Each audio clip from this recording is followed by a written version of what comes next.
escuros. E meus olhos viram o Rei da Glória. Aí um anjo vem com uma brasa, coloca na boca de Isaías. Alguém já experimentou a brasa? Não, né? Deveria. Por quê? Porque que significado tem a brasa na boca do profeta? Significa uma urgência para cuspir. Eu imagino, eu também não tive coragem, mas eu imagino, se alguém colocar a brasa na boca, ele vai cuspir imediatamente. Significa dizer que Deus deu a ele a audácia e a urgência de profetizar. Por isso que depois Deus diz, a quem enviarei eu? Aí o próprio Isaías, agora com a brasa na boca, diz, envia-me. Porque agora ele tem uma ânsia de profetizar. Agora ele quer cuspir a palavra que agora ele acabou de conhecer.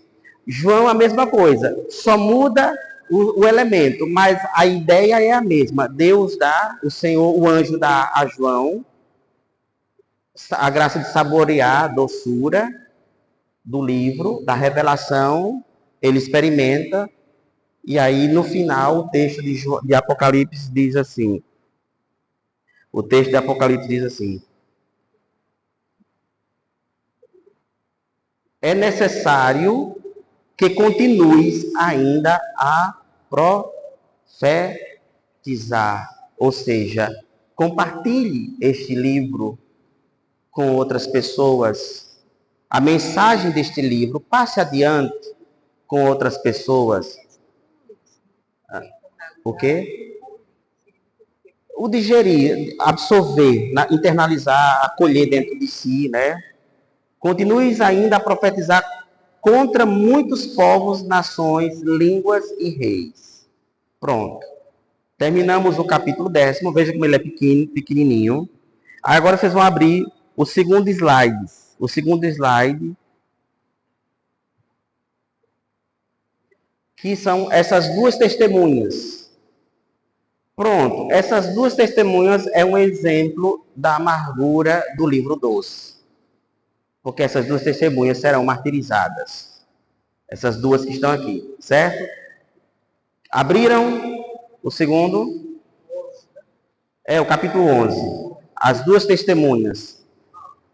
Viram que o capítulo 10, no finalzinho, prepara para o capítulo 11. O capítulo 11. Ele fala do livrinho doce, amargo, e agora apresenta esses dois personagens. A missão agora, se o livro foi engolido, esse livro não deve ser retido na pessoa que recebeu. Deve continuar, deve passar adiante. Então, vem ali a palavra, tem aí em cima, missão, propagação. Deram-me depois um caniço. Sabe o que é caniço? Caniço é bambu. Como é? É, a vara de pescar, o caniço, o bambu, que é oco dentro. O bambu ou caniço, naquele tempo, era usado como medida, unidade de medida. Quando a pessoa ia construir uma casa, antes de fazer a sapata, ele usava uma cana ou um caniço para usar. Não tinha a fita métrica antigamente. Usava o caniço para medir. E esse exemplo que tem aqui, de medir o templo, é uma réplica do profeta Ezequiel, porque Deus pediu o profeta Ezequiel também para medir o templo, para medir as dimensões do templo. Levanta-te e mede o templo de Deus, o altar e os que nele adoram. Um detalhe, na época quando o Apocalipse foi escrito, o templo já estava destruído. Então, aqui, mais uma vez, como é próprio do Apocalipse, nós não vamos absolutizar no sentido próprio. Oi? Não, o de Salomão foi destruído a primeira vez no ano... A primeira vez foi no ano 580. 580 a.C., o templo foi destruído a primeira vez, né? Aí, depois, foi reconstruído em 400 e alguma coisa, não me lembro. 401 quebrado. Depois teve a destruição depois com o domínio grego. e depois com os romanos, e foi reconstruído por Herodes. Herodes, rei de Israel, reconstruiu. E esse templo, né, que Herodes reconstruiu, foi destruído no ano 70 depois de Cristo. Não, já foi depois de Cristo, já foram os romanos. Os romanos. Então, o templo foi destruído no ano 70. 70 depois de Cristo. E o Apocalipse foi escrito no ano 95. Então, são quantos anos? 20 anos. 25 anos, né? Então, 25 anos separam a destruição do templo da composição do livro do Apocalipse. Então, pelo fato de ser pedido a João para medir o templo, nós não vamos levar ao pé da letra, porque provavelmente, como vocês irão perceber, é uma linguagem simbólica e metafórica. Deixa-o de lado e não meças, pois ele, aliás, o altar, deixa eu pegar aqui do início. Levanta-te e mede o templo de Deus, o altar e os que nele adoram. Quanto ao átrio externo do templo, deixa-o de lado e não meças. Deixa eu ver se eu consigo desenhar como era o templo.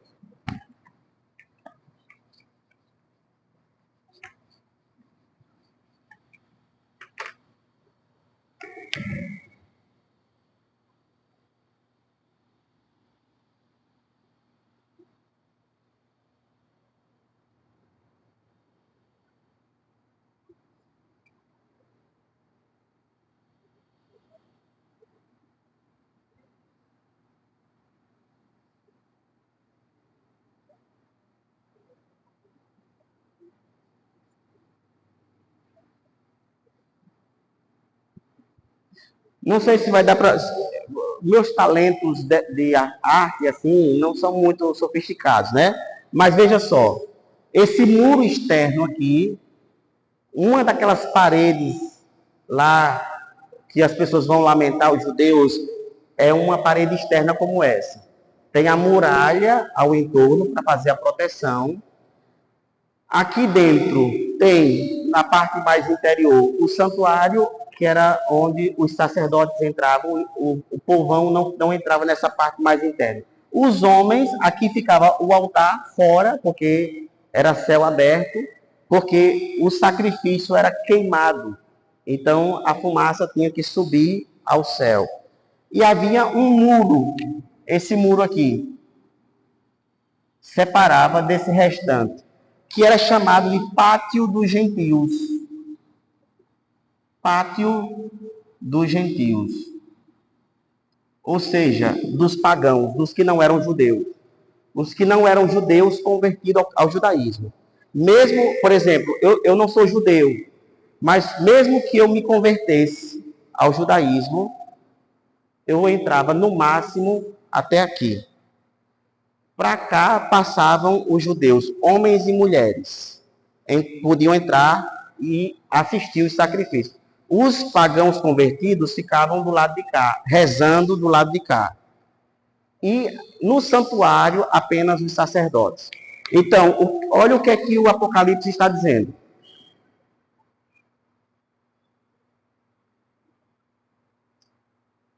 Quanto ao átrio externo, é isso aqui, olha. O átrio externo é isso aqui. Quanto ao átrio externo, não meças. Deixa-o de lado e não meças, pois ele foi entregue às nações, ou seja, aos pagãos, aos que não são judeus,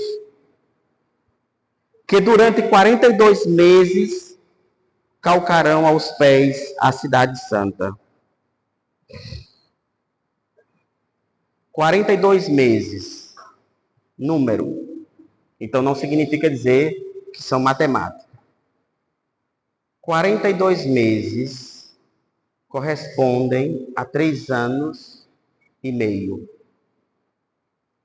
Na linguagem antiga, 3 anos é perfeito. Você quebrou, tirou a perfeição. Por exemplo, o numeral 3 é perfeição. Aí você acrescenta mais meio, 50, né? Meio, três, meio, 3 anos e meio, 3 anos e 6 meses.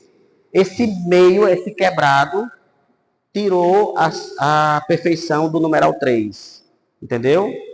Tirou, vou repetir para ficar mais claro. 3 como 7 significa perfeição. Só que aqui, ao numeral 3, foi acrescentado uma quebra, uma fase, um pedaço quebrado. 6, ou seja, 3 anos e meio. Tirou a perfeição do numeral 3. Significa dizer que este tempo será um tempo de dor. Esses 3 anos e meio será um tempo de dor para o templo. Por quê? Porque João está aqui reconstituindo um fato ocorrido há poucos anos da época dele. A queda do templo de Jerusalém, a destruição, e exatamente os pagãos calcaram com os pés o lugar santo e destruíram o lugar santo. Foi um tempo de grande dor e sofrimento e, portanto, um tempo de lamento e de imperfeição. As minhas duas testemunhas, porém, aparecem agora do nada 2 personagens que não são mencionados o nome, não são nomeados. As minhas duas testemunhas, porém, permitirei que profetizem. Olha o livrinho doce.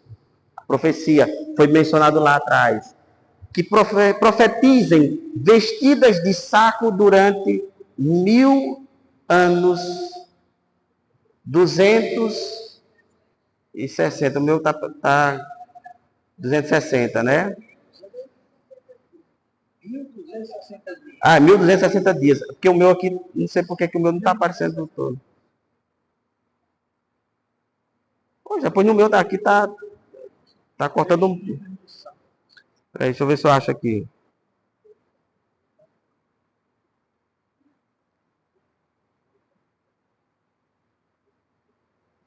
Qual é? Termina aí o versículo. O meu aqui está cortando aqui.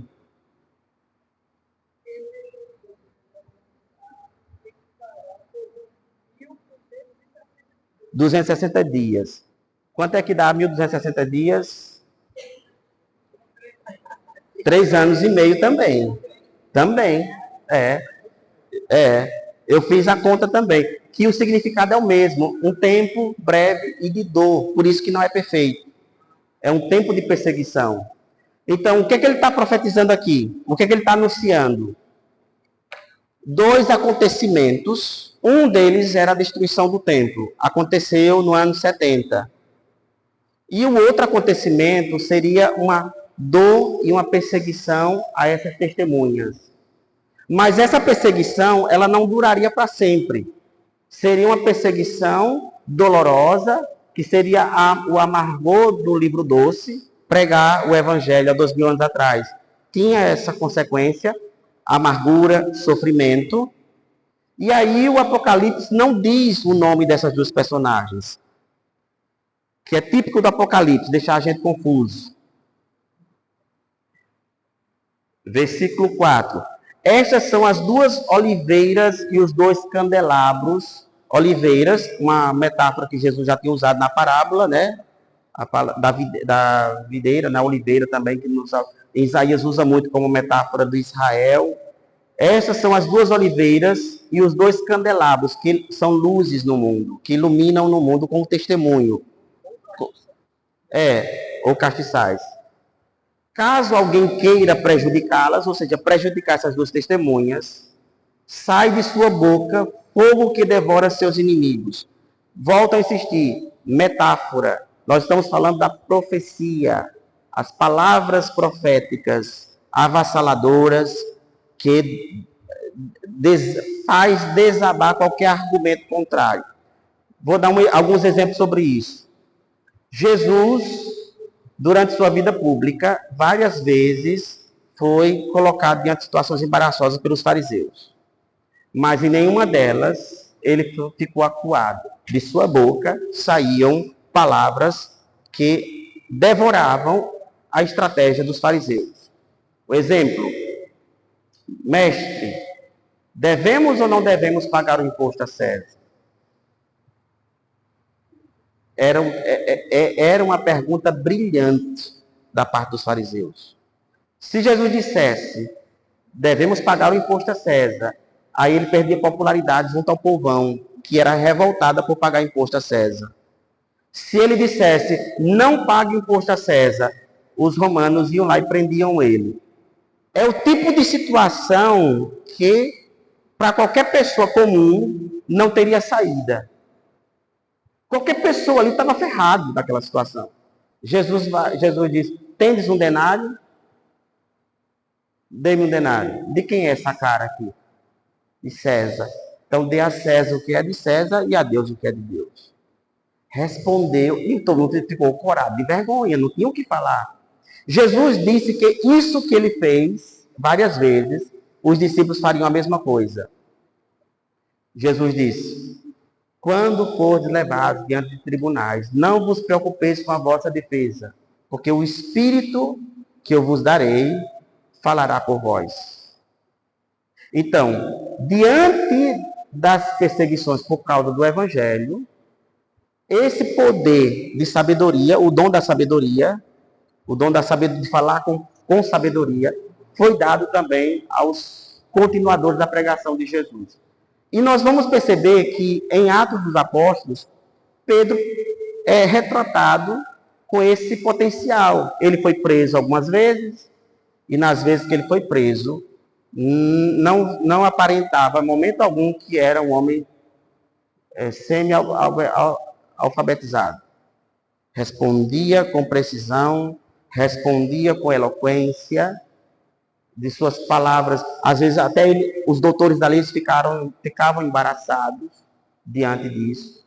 E nós percebemos que a igreja, os discípulos, os apóstolos, eles de fato iam para os tribunais e, surpreendentemente, contra qualquer expectativa, parecia que no final das contas quem estava no comando do tribunal eram eles, não os juízes, porque eles passavam a ter uma capacidade de argumentação praticamente impossível de ser refutado.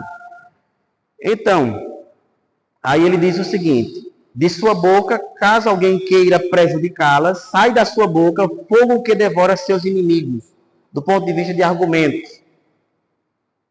Sim, se alguém pretendesse prejudicá-las, é desse modo que deveria morrer. Elas têm o poder de fechar o céu. Aqui ele entra numa outra, o Apocalipse entra numa outra fonte de comparação. Agora vai comparar esses dois personagens, que nós não sabemos quem é. Alguém já deduz aí quem são esses dois personagens? Já dá para deduzir quem sejam? São pessoas que vocês já conhecem. Pelo menos já ouviram falar. Então, aqui nesse versículo aqui, no capítulo 6, o Apocalipse vai comparar esses dois personagens com dois profetas do Antigo Testamento. Elias e Eliseu. São dois profetas. O profeta Elias profetizou para a chuva sobre a terra, para punir o rei Acais. Então, aqui ele está dizendo em outras palavras que ele será semelhante, esses dois serão semelhantes. Não. Seriam profetas à semelhança de Elias e Eliseu, né? Teriam a mesma envergadura de Elias e Eliseu. Elas têm o poder de fechar o céu para que não caia nem chuva durante os dias de sua missão profética. Né? Um exemplo, comparando com Eliseu. Tem ainda o poder de transformar as águas em sangue e de ferir a terra com todo tipo de flagelos, quantas vezes o quiserem. Então, a essas duas pessoas foi dado um poder semelhante ao poder do próprio Deus. Caso eles queiram usar esse poder, eles fariam uso absoluto desse poder. Aí, no slide seguinte, vocês estão vendo dois homens abraçados. Estão vendo? São essas duas testemunhas aí. São essas duas testemunhas. Pedro e Paulo. As duas testemunhas fidedignas, a quem foi dado a capacidade de profetizar. Pedro, o pregador, Pedro, aquele que difundiu o evangelho entre o povo judeu, e Paulo espalhou pelo mundo pagão, pelo mundo gentil. Aí eu encontrei aqui esse mosaico que tem os dois apóstolos abraçados como, em sinal de comunhão. E atrás dos dois personagens tem a cidade de Roma. Sim, se encontraram algumas vezes. Algumas vezes. Inclusive, Paulo menciona em Gálatas as vezes que ele se encontrou com Pedro em Jerusalém e depois, no final, em Roma.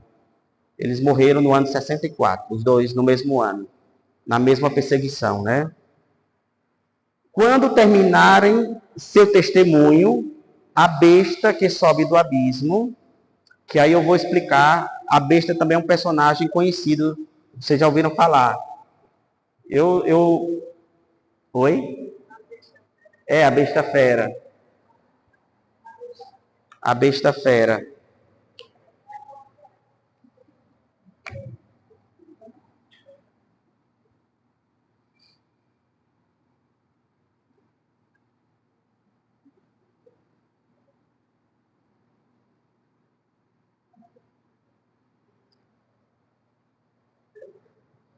Neron Quesa.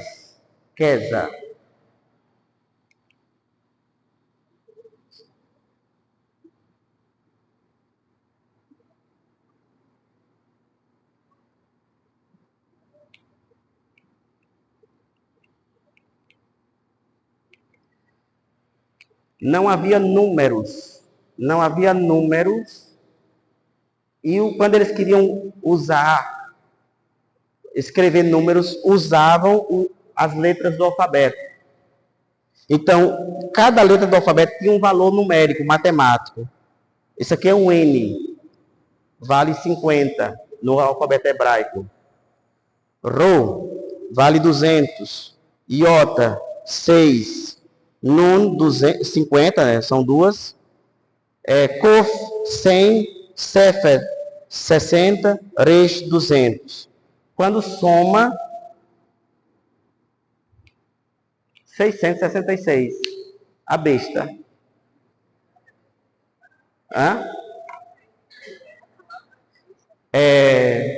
César Nero, o imperador de Roma.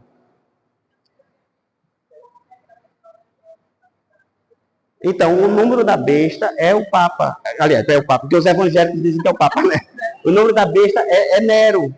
Porque quando você pega as letras que formam o nome Nero, César Nero, não sei se é coincidência ou de fato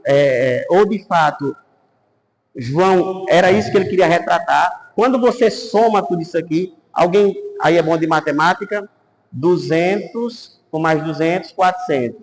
Com mais 100, 500. 50 mais 50, 600.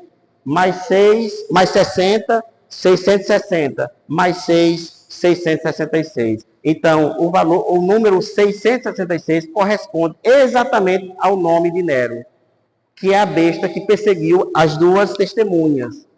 As duas testemunhas, Pedro e Paulo, foram assassinados por Nero. Por isso que eles são mencionados, ele é mencionado aqui. Olha. Você já tinha ouvido essa explicação aqui? Não? Deixa eu escrever com o alfabeto latino para vocês escreverem aí. Deixa eu transliterar aqui.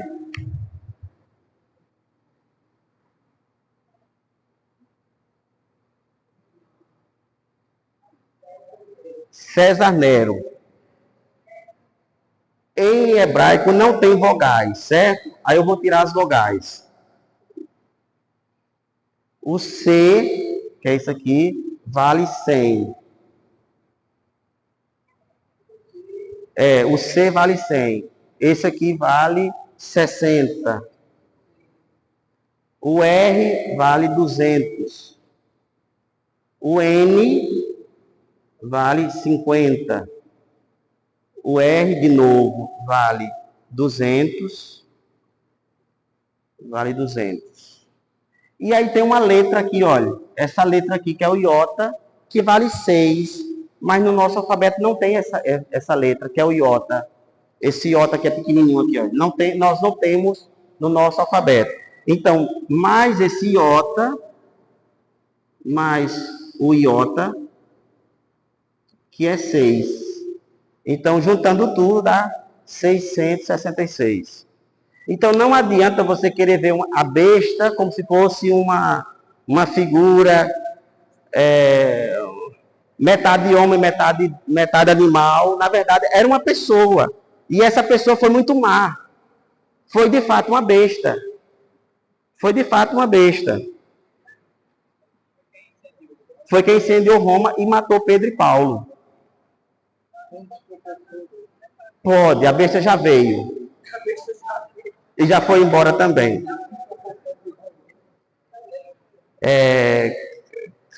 Aí os evangélicos dizem que o número 666 está escrito na mitra do Papa. Né? Eu lembro que uma vez eu vi um vídeo que um pastor explicando, dizendo que por dentro do chapéu, ele chamava de chapéu do Papa, tinha o número 666, e que era o Papa João Paulo II, ele dizia. João Paulo II era a besta do Apocalipse. E que o mundo se acabaria logo após a sua morte. Estamos no segundo Papa, né? Segundo Papa, e o mundo não se acabou.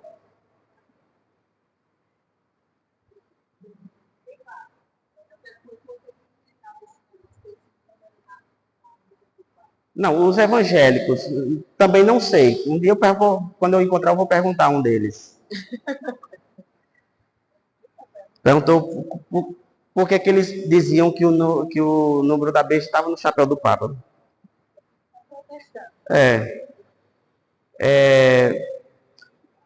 Quando terminarem seu testemunho, a besta que sobe do abismo combaterá contra elas, essas duas testemunhas. Nós já sabemos quem são as duas testemunhas e sabemos quem era a besta. E, de fato, a besta devorou e atacou as duas testemunhas. Vencê-las-á e as matará. Olha aqui. A besta vencerá as duas testemunhas e as matará. Seus cadáveres ficarão expostos na praça da grande cidade. Que grande cidade é essa? Roma. 1 milhão de habitantes na época. A grande cidade, que se chama simbolicamente Sodoma e Egito, a cidade da perversão. Onde também o Senhor delas foi crucificado. Por que o Senhor delas foi crucificado? Cristo. Mas alguém diz, mas padre, mas Jesus não foi crucificado em Jerusalém? Por que o Apocalipse está dizendo que o Senhor deles, das duas testemunhas, foi crucificado na grande cidade? Jesus, quando apareceu a Saulo, Jesus, na estrada de Damasco, aparece num clarão de luz e aí diz, Saulo, Saulo, por que me persegues? Veja que Jesus assume para ele a perseguição dos cristãos. Se muitos cristãos em Roma estavam sendo crucificados, em outras palavras, era o próprio Senhor que estava sendo crucificado na pessoa dos cristãos. Deu para entender? Então, quando Paulo escuta, Saulo, Saulo, por que me persegues? Aí Jesus diz, eu sou Jesus a quem tu persegues. Mas não temas, levanta-te e entra em Damasco e eu te direi o que deves fazer. Jesus assume para ele, ou seja, quando um cristão morre por causa dele, quando ele diz, quem vos rejeita, a mim rejeita. Quem vos acolhe, a mim acolhe. Então, as centenas de milhares as centenas de cristãos crucificados em Roma foram centenas de vezes que Jesus foi crucificado. Às vezes que centenas de cristãos foram comidos por fera, era o próprio Jesus que estava sendo comido por aquelas feras.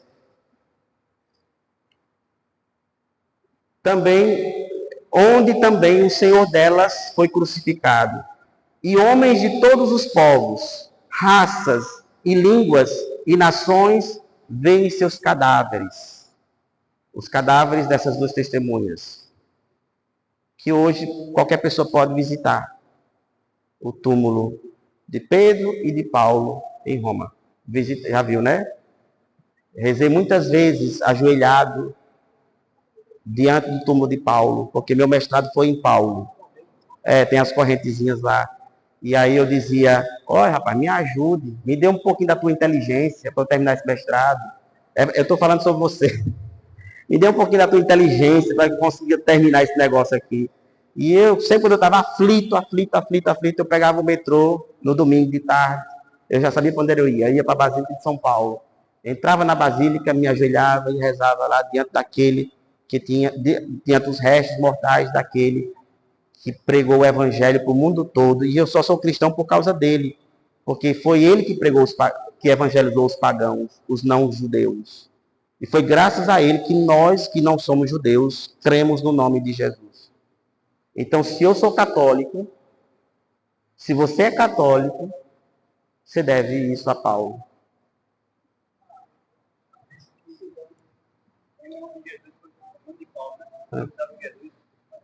Como?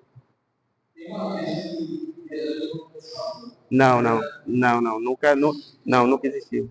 Você já ouviu isso, foi? Eu nunca escutei falar. Ele está perguntando dizendo que algumas pessoas dizem que o nome de Jesus passou a ser Paulo, foi?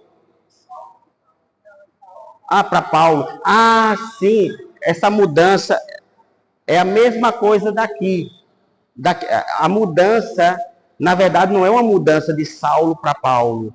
É porque quando Paulo começou a viajar no mundo pagão, ele passou a usar a forma grega do nome dele. Certo? Porque Saulo é a forma judaica do seu nome. Jesus disse assim, Saulo, Saulo, por que me persegue? Por quê? Porque Paulo está na Judéia.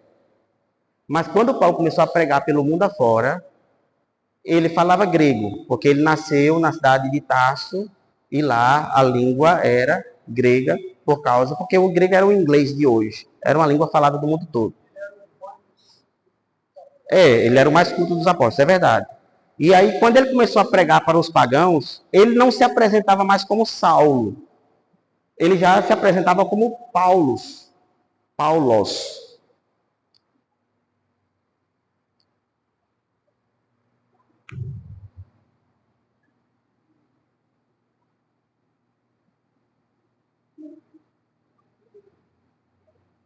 É assim que se escreve em grego, Paulos. Ele passou a usar a versão grega do nome dele. É como se fosse, por exemplo, na Diocese de Campina Grande tem um padre holandês. O nome dele na Holanda é Jan Joris Rietveld. Jan Joris Rietveld. Mas no Brasil, ele se apresenta como João Jorge. Padre João Jorge. Porque Ian é João em holandês. Ioris é Jorge. E quando ele está na Holanda agora visitando a família. Mas quando ele chega aqui, aí ele se autodeclara Padre João Jorge, que é a forma portuguesa, aportuguesada do nome holandês dele. Certo? Então Paulo fazia isso. Paulo, quando ele estava falando para os gentios, então ele usava a forma grega do nome dele, a versão grega do nome em hebraico, que era Saulo. Era Louis, né, em francês. Né? Ele era francês ou era belga? Holandês? Pois é. Então, Louis, certamente... O El, né?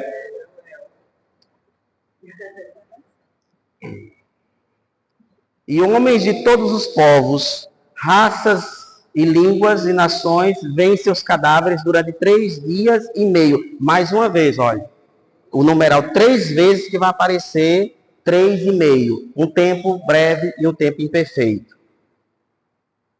3 dias e meio. Impedindo que sejam postos numa sepultura. Os habitantes da terra se rejubilam com isso, com a morte deles. Aí eu coloquei aí a figurinha de um espetáculo romano e os cristãos expostos às feras. Ou seja, enquanto cristãos estão sendo mortos, o povo romano se alegrava com o espetáculo. A morte dos cristãos era um espetáculo em que a população ria. Eles riam na hora que um leão se jogava e derrubava uma pessoa e atacava. Ali, na verdade, eles simulavam uma luta de animais e homens. E, naturalmente, a plateia torcia pelos animais, a despeito das pessoas que eram mortas ali. Os habitantes da terra se rejubilam com isso, alegram-se e trocarão presentes, pois estes dois profetas haviam atormentado os habitantes da terra. Com o quê? Com o seu testemunho. O testemunho deles era tormento para os pagãos, porque a verdade deles desmascarava a mentira deles. Então, o tormento dessas duas testemunhas, assim como Jesus atormentou as autoridades judaicas, de maneira que era urgente eliminá-lo da face da terra o quanto antes. Então, para alguns, Jesus era motivo de alegria, para outros, era preocupante a presença dele e o crescimento dele no meio dos judeus. Essas duas testemunhas também causavam tormento para alguns, porque eles ameaçavam com sua pregação e com o seu testemunho. Não sei se vocês lembram que eu disse uma vez, estou quase acabando, viu? Eu disse uma vez que Nero, tem uma história, eu li no livro, que Nero, depois desse massacre do ano 64, teve um dos espetáculos que ele assistiu lá no próprio teatro, na própria arena. Ele foi assistir o espetáculo. E quando começou a carnificina, e no início a multidão ficava eufórica, só que de um certo tempo o silêncio começou, porque eles começaram a ter medo dos cristãos, porque eles são feiticeiros, porque eles não são homens comuns, porque eles não têm medo de morrer.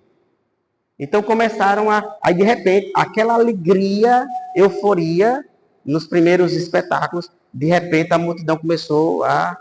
Se imagine um jogo da seleção, começa naquela euforia, de repente está 7-1.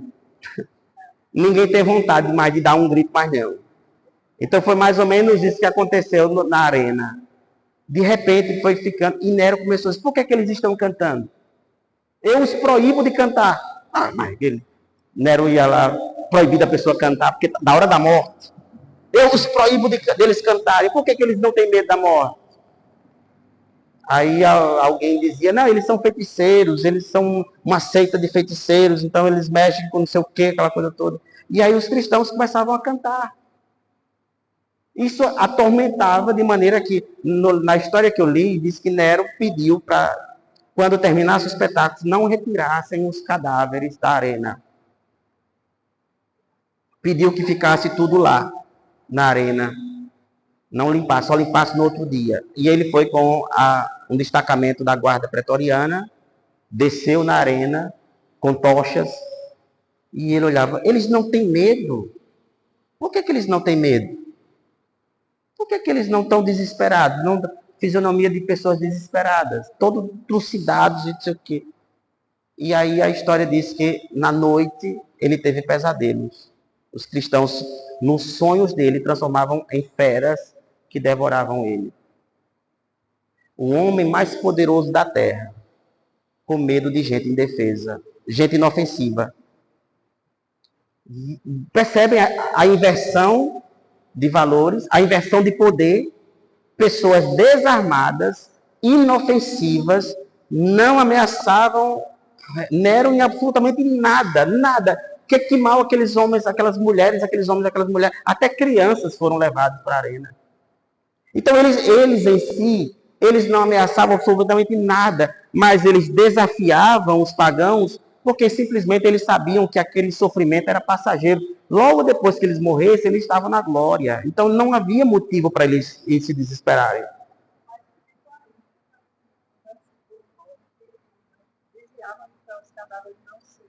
Para não serem sepultados, exato, né? Os habitantes da terra se rejubilam com isso, alegram-se e trocam presentes, pois estes dois profetas haviam atormentado os habitantes da terra. Contudo, depois dos 3 dias e meio, um sopro de vida vindo de Deus penetrou-os e eles se puseram de pé, ou seja, ressuscitaram. Ou seja, depois do tormento, foram para a glória de Deus. Eis o motivo porque os mártires não tinham medo de morrer.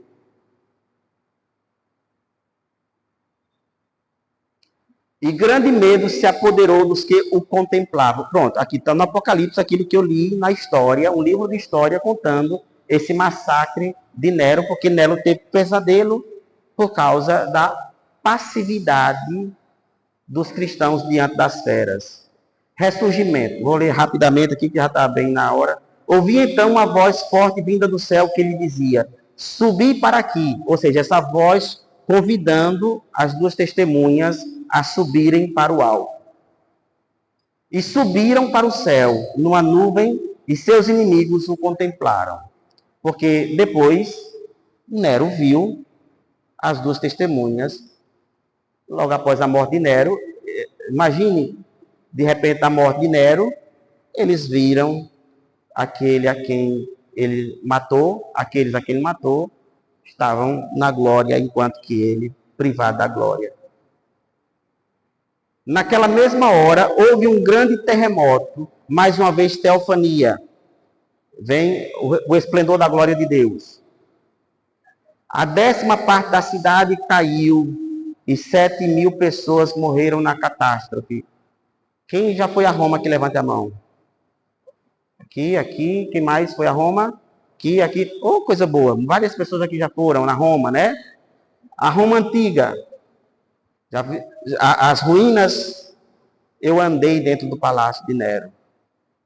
Trouxe, inclusive, uma pedra no chão como troféu. Foi uma questão de honra para mim. Uma pedra no chão, uma pedra do tabuleiro mesmo. Peguei no chão e disse: isso aqui é um troféu. Caíste e nós estamos de pé. Nós, cristãos, estamos vivos. Eu andei dentro dos cômodos, paredes gigantescas, sem teto, sem mármore, sem piso elegante, sem cortina, sem nenhuma glória. Caiu a cidade ímpia. E hoje, o mármore que era o piso do palácio do imperador, nós pisamos na Basílica de São Pedro. É o mesmo mármore da Basílica de São Pedro. E isso não era porque o Vaticano não tinha dinheiro para comprar mármore, mas era um troféu. Dizer: caíste, poder tirânico. E nós hoje, com os nossos pés, lembram que colocar os pés significa poder? Nós estamos pisando nas pedras que um dia nossos inimigos confabularam para nos destruir. Caíram e hoje as ruínas deles nós pisamos com os nossos pés. Profecia cumprida, né?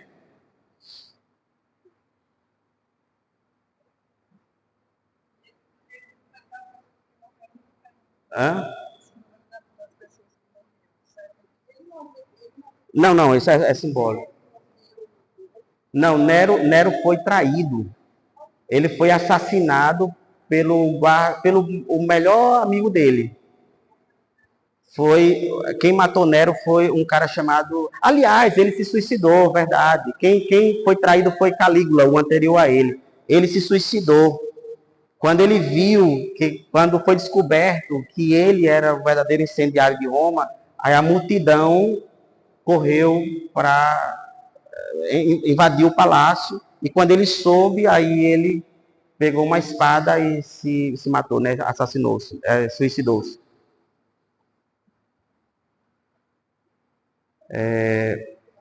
Segundo, perdi aqui o tempo. Os sobreviventes ficaram apavorados e deram glória ao Deus do céu. O segundo ai passou. O ai para os pagãos, para os gentios, para os inimigos do evangelho. Eis que chega rapidamente o terceiro ai. E o 7º anjo tocou. Houve então fortes vozes no céu, clamando. Agora é belíssimo.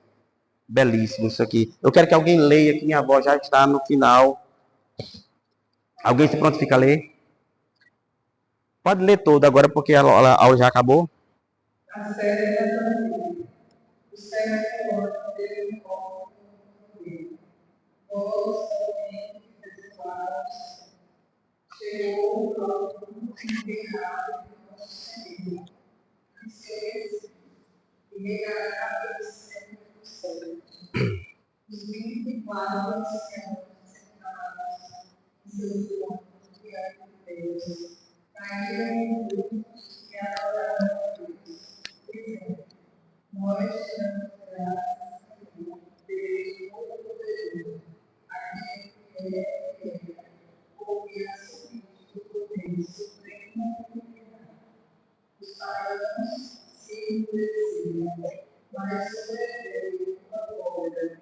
A hora dos lugares, novos lugares, supremos aos seus servos, aos profetas, aos santos, aos que desejam pelo mundo, pequenos e grandes, a hora do destruir se destroem a vida.